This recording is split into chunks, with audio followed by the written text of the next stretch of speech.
Houseboy, Chapter 1, The Arrival.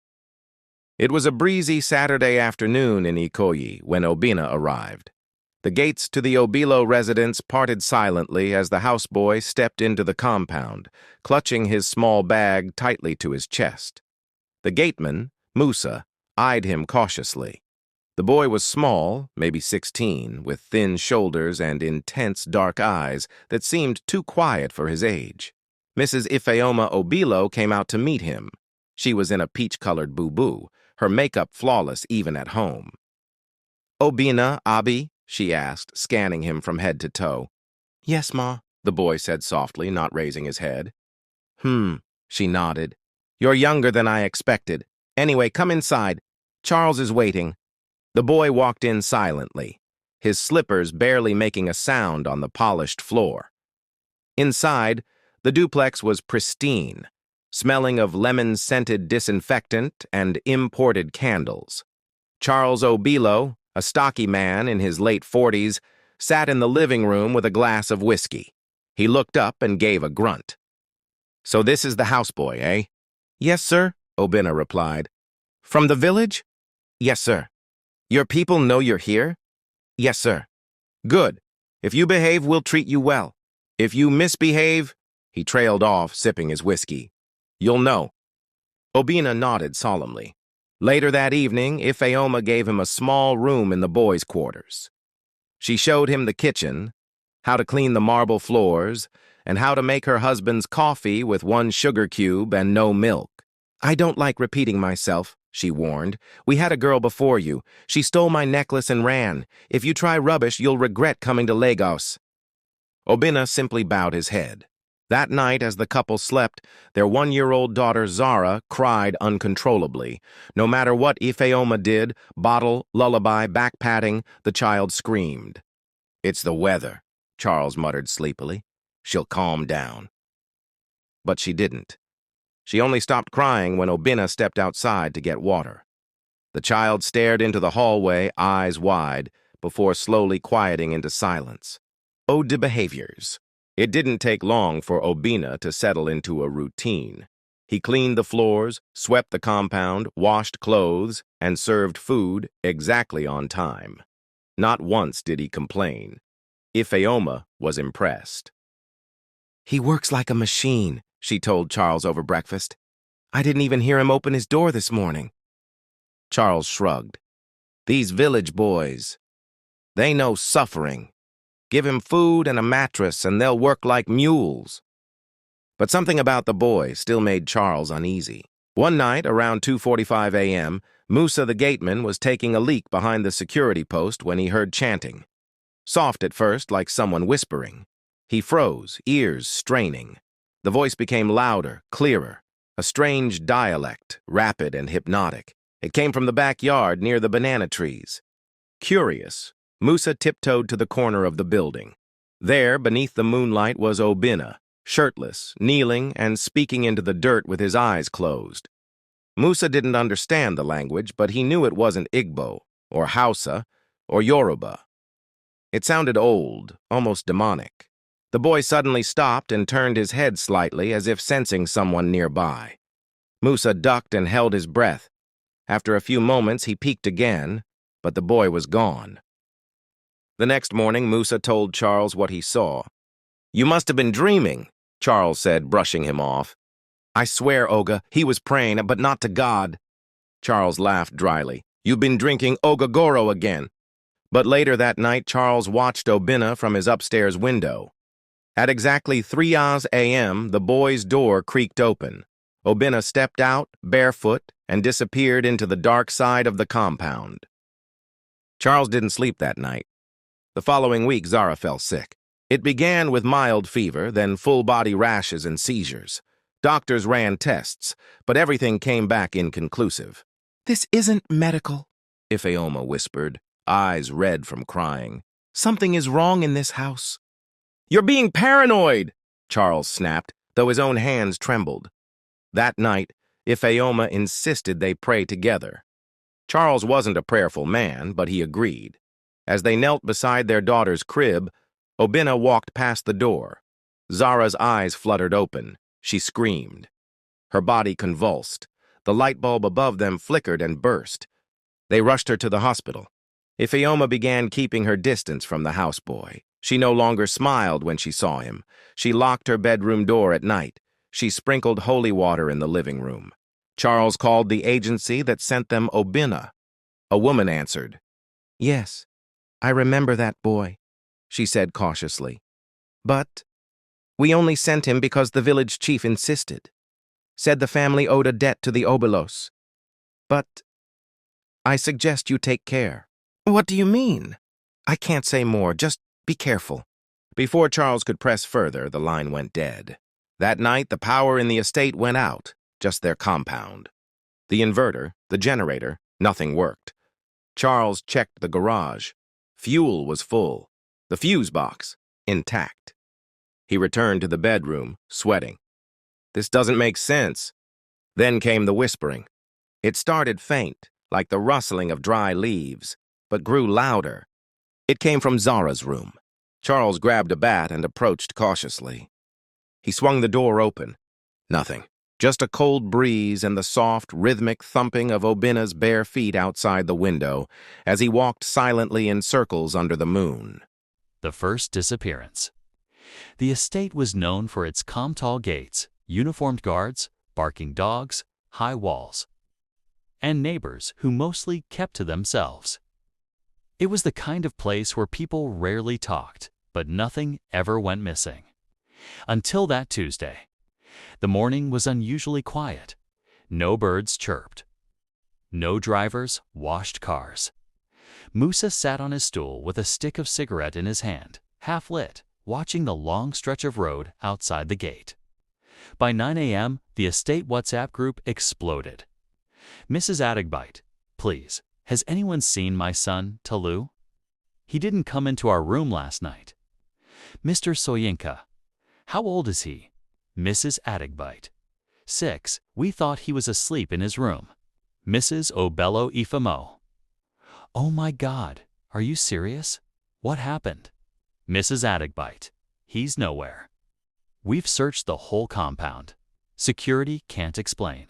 Panic spread like wildfire. By noon, 2 police vans were parked outside the Adigbite house. Officers combed the property. Neighbors peeped from balconies.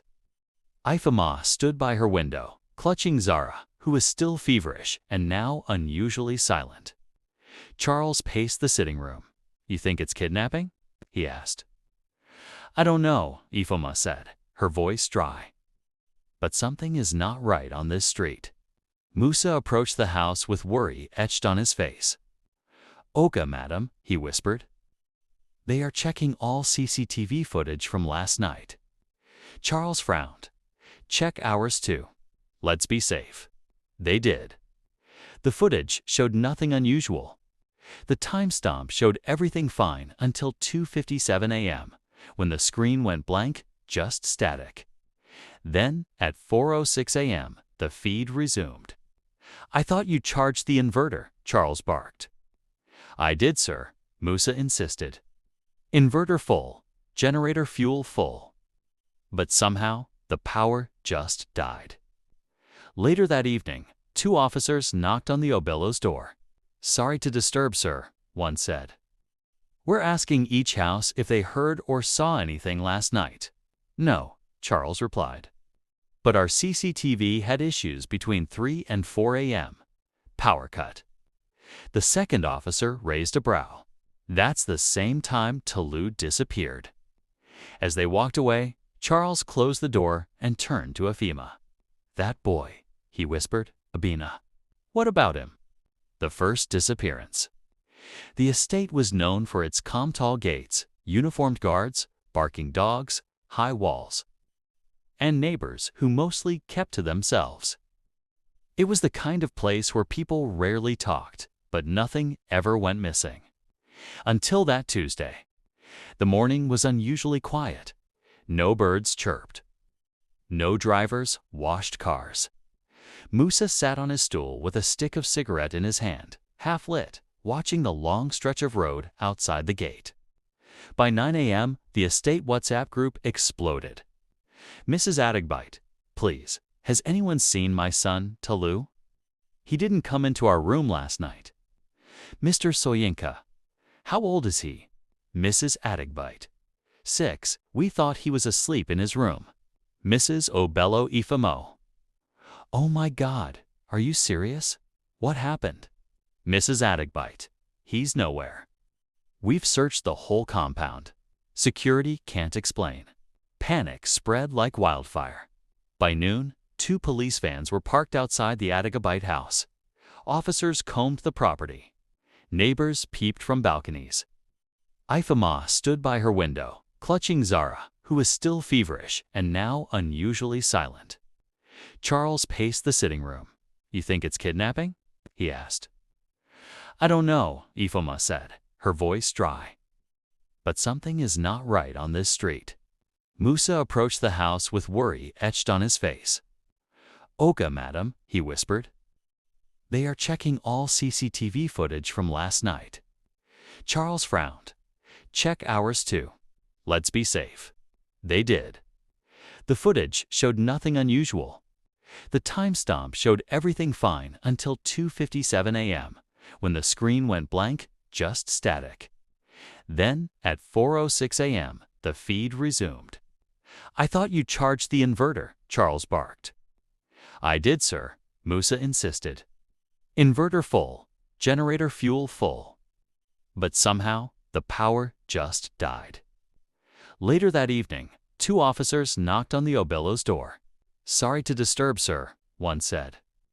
We're asking each house if they heard or saw anything last night. No, Charles replied. But our CCTV had issues between 3 and 4 a.m. Power cut. The second officer raised a brow. That's the same time Talu disappeared. As they walked away, Charles closed the door and turned to Afima. That boy, he whispered, Abina. What about him? The shrine. Charles didn't tell Ifeoma his plan. She had grown pale these past few days, thin from worry, sleeping little, and clutching Zara like a shield. Every corner of the house felt haunted. Even the air conditioner seemed afraid to hum too loudly. So Charles waited again. Midnight. He sat in the dark study, watching the screen of his phone through a hidden window camera he'd placed near the banana tree earlier that evening. He'd lied to Obina that the gardener dropped it by mistake and quietly embedded a mini spy cam in the planter. At 2:57 a.m., the camera glitched once, then cleared. There he was. Obina, shirtless again. His small chest moved with slow, ritualistic breaths.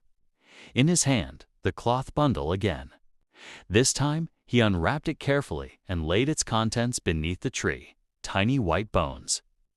Something like hair and a piece of red fabric that shimmered in the moonlight. He began to chant. It wasn't Igbo. It wasn't any language Charles had ever heard. The boy's voice became deeper, older, heavier, like something else had taken over. Then he knelt down and began to dig. Charles dropped his phone. Within seconds, he was outside, clutching a torchlight and a baseball bat. He tiptoed barefoot toward the backyard, heart pounding like a war drum. As he got closer, the chanting stopped. The space was empty. No boy, no cloth, no bones, just loose soil under the banana tree. He hesitated, then began to dig. The first few scoops revealed nothing. Then, something soft. He pulled it out. It was a plastic bag wrapped tightly with rope. Heart hammering, he opened it with trembling hands. Inside was a small skulk, clearly that of a child, still attached to the spine. Tufts of hair remained. Clumps of bloodied cloth. Something that looked like a teddy bear's torn arm. Charles dropped it and fell back, vomiting into the bushes. Footsteps behind him. He spun around. Obina stood there, barefoot, watching him with no emotion on his face. You shouldn't have done that, the boy said. His voice was deeper than it should be. Not loud, not threatening. Just final. Charles wanted to shout, but he couldn't. His voice had left him. He staggered back toward the house, breath ragged, as Obina stood perfectly still under the moonlight, like a carved statue. The next morning, Charles woke with a fever. Ifama found him sweating on the sofa, muttering incoherently about bones and trees and eyes in the dark. "You need to see a doctor," she said. "No," he gasped. "That boy, he's not human." Ifamo backed away. "What did you see last night?" Charles opened his mouth to speak, then remembered Obina's words. You shouldn't have done that. And something told him, if he said it aloud, if he shared what he saw, something worse would happen. He shook his head. "Call my brother. Tell him to take Zara, just for a few days." Ifama nodded slowly, afraid. Later that afternoon, Charles told Musa to follow Obina after his chores and report where he went and what he did. That evening, Musa returned terrified. "Oga," he whispered. "I followed M go inside bush at back of estate. He dig again. This time, he bury something new." "What?" "A doll with red cloth and small mirror. And blood." Charles's hands tightened around his glass. He no normal Oga. That boy no b-boy. That night, Obina served dinner without emotion. Rice and stew, soft plantain, cold water. Then he stared directly at Charles and asked, "Do you believe in wandering spirits, sir?" Charles didn't answer. Obina smiled faintly and walked away. Truth from the village. Charles could no longer sleep. The image of the buried skull haunted him every time he closed his eyes. Zara was still sick, and the pediatrician couldn't explain why. Her blood work was normal, no signs of infection, but she'd stopped eating. Her eyes stayed fixed on the ceiling, as if watching something that nobody else could see. Even Ifeoma began to crack. She hardly spoke, just stared at Obina any time he passed, half terrified, half hypnotized. Charles finally made a decision. "We're going to his village," he said one morning. Ifeoma blinked. "What?" "To ask about him, this boy. I don't care what anyone thinks. Something is wrong." "But we told the agency. The agency doesn't know him. They only sent him because the village chief recommended him. That's where we'll start." They left Zara with Charles's brother in Surulere and made the trip to Anambra by road. 8 hours of silence and dread. They arrived in the late afternoon. Obina's village, Umuoji, was quiet and deeply rural. Red mud roads, clay houses, naked children playing in the distance. Old women sat under trees, peeling cassava and staring at them as they passed. They asked around for the village chief, Igwe Mbakwe. He met them in his compound, a gray-haired, thin man with a walking stick and sunken eyes that held stories he didn't want to tell. "You're the Lagos people?" he asked quietly. Charles nodded. "We came to ask about the boy, Obina. You sent him to us." The Igwe's eyes dropped. He motioned for them to sit. "That boy was from this village, was." "Was?" Ifeoma repeated. The chief looked around as if the trees could hear. "You must understand. What is dead should stay dead." Charles stiffened. "He's not dead. He's in our house." Igwe looked him straight in the eyes. "That thing in your house is not Obina." Silence. Ifeoma whispered, "Explain, please." Igwe rubbed his forehead. "Obina was a good boy, quiet, kept to himself. His parents were poor, like most here, but he was smart. He wanted to go to the city, become a lawyer. One day, a big man came to the village, said he could help, said he needed a houseboy for his Lagos home. He lied." The chief nodded. "He took Obina. Months later, we heard nothing. Then, we heard rumors. The boy had died. Nobody brought his body back. No grave. Just silence." Charles clenched his fists. "Who was the man?" The chief looked away. "We don't say his name. He's powerful. Was in politics. Connected to some kind of cult. Children went missing around him." Ifeoma covered her mouth. "Are you saying Obina was killed?" "Used," the chief said bitterly, "in one of their rituals." "But how is he in our house now?" Charles asked. The chief leaned in. Sometimes, when a soul is taken unjustly, and the body is not buried with dignity, it wanders. It returns through any vessel it finds. Sometimes it finds its way back, pretending to be what it once was. A chill ran down Charles's spine. "Why would you send him to us?" he asked. The chief looked deeply ashamed. "It wasn't my choice. Someone in the village brought his name again when the agency asked for a houseboy. I should have stopped it, but I didn't want trouble." He stood slowly. "You must send him away, or bury what was never buried." The ride back to Lagos was even quieter. Ifeoma finally whispered, "What do we do?" Charles gripped the steering wheel. "We confront him. One way or another, this ends." They returned home just after midnight. Musa rushed to the gate, panicked. "Oga, madam, thank God you are back. Something dey happen." "What?" Charles asked. "Obinna, he no talk since morning. He just sit for backyard facing wall, no food, no move." They found him exactly like that, kneeling, shirtless, staring at the banana tree, whispering softly, the same words, again and again. "Oh, boom, oh, boom, oh, boom. It is me, it is me, it is me." When Charles touched his shoulder, the boy slowly turned his head.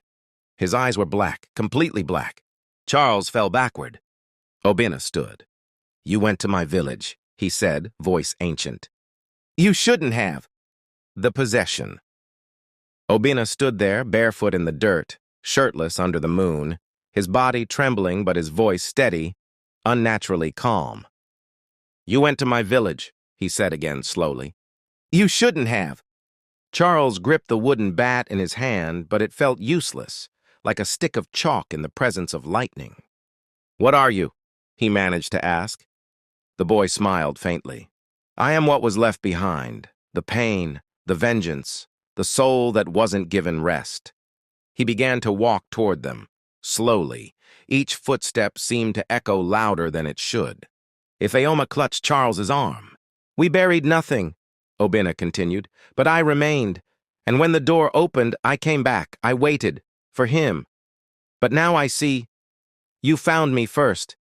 "Who?" Charles asked. "The man who took me, who buried me in pieces, who gave me to the dark men in white robes. I came for him, but I found you instead." Ifeoma whispered, "We had nothing to do with that." Obinna blinked slowly.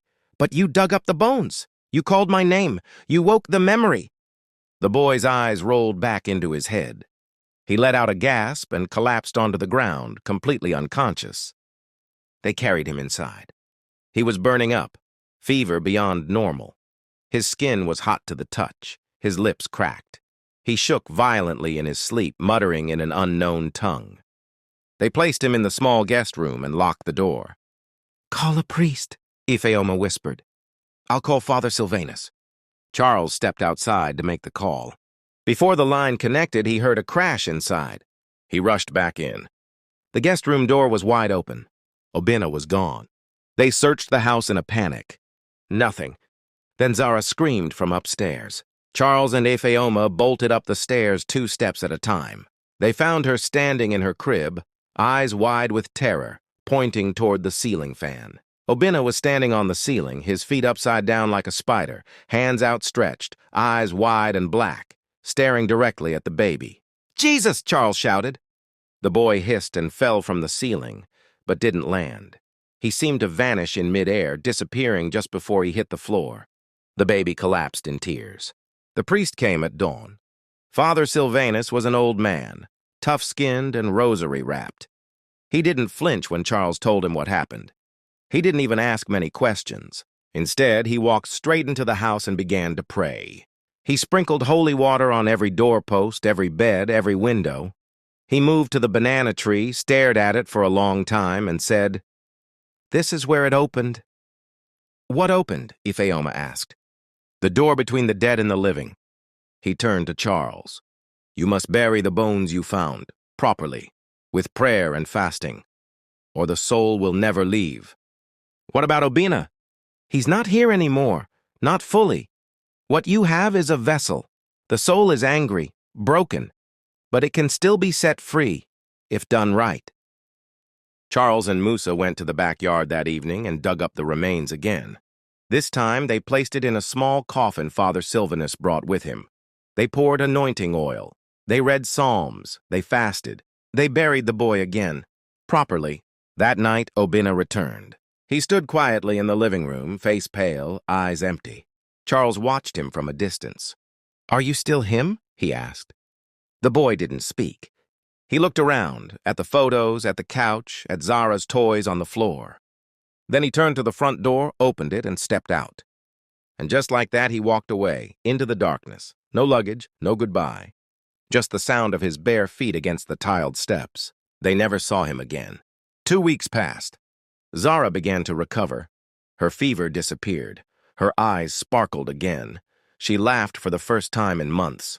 Ifeoma smiled again. Charles slept.